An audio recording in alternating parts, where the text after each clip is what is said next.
Жүкті әйелдің жатырында егіздер сөйлеп жатыпты. Олардың бірі иманына кәміл болса, екіншісі ештеңеге сенбейді екен.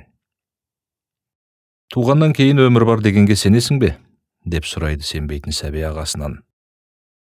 Әрине, сенемін, дейді иманды. Туғаннан кейін өмір барын бәрі біледі. Біз мұнда уақытша ғанамыз.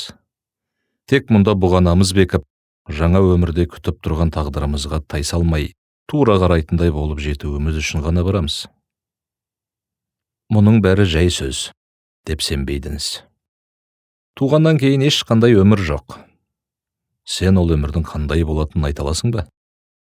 Мен бәрін көзбен көргендей түсіндіріп бере алмаспын.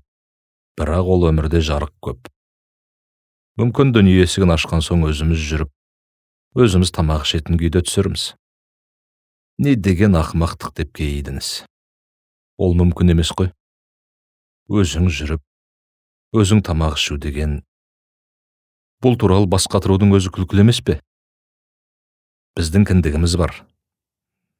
Біз сол кіндікке байлаулымыз. Ол бізді қоректендіреді. Біздің өміріміз кіндік. Ол онсыз да тым қысқа.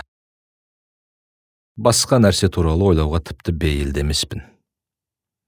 Ол жақтан ешкім қайтып оралған емес. Туа салысымен өмір өшеді. Жоқ, деді ағасы. Туғаннан кейінгі өмір қандай болатынын білмедім. Бірақ өмір бар. Ол жақта біз анамызды көреміз. Ол бізге бар қамқорлығын арнайды. Ана? Сен ана деген ұғымға сенесің бе? Сонда ол қайда? Ол барлық жерде, айналамызда. Біз оның ішіндеміз. Анамыздың арқасында қозғала аламыз. Анасыз біз тірі болмасек.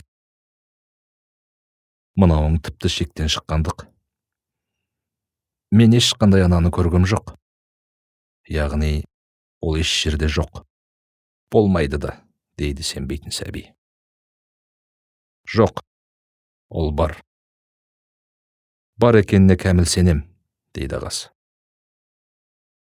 Кейде айнала тыншып қалғанда, оның ән салғанын естуге болады. Біздің әлемімізді алақанымен аялағанын сезем. Нағыз өмір туған соң басталатынына мен бек сенем.